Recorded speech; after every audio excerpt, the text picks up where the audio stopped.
the last step for our little egg tea sandwiches. Got some very fresh white bread here. On one side,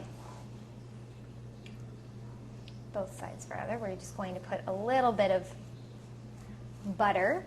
Because what the butter will do is it'll keep the bread from getting soggy. It acts as a sealant.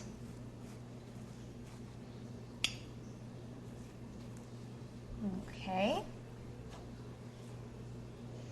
We're going to spoon some of our egg mixture.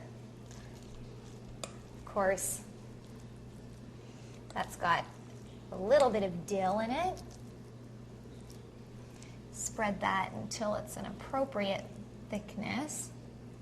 Not too thick, but of course we don't want just a mouthful of bread either. Okay, looks about right.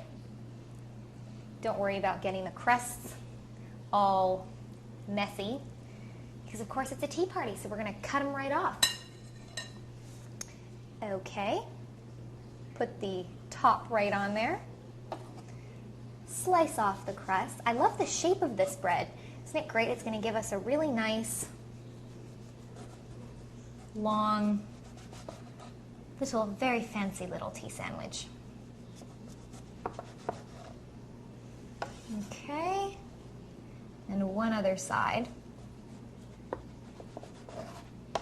Wipe your knife off as you need to. Turn it. I think I'm going to make 4 little ones out of this. Ease it down. There we go. And there we have it. Take that little bit off the top. And we're going to put that right on our little pedestal. That's our first little sandwich.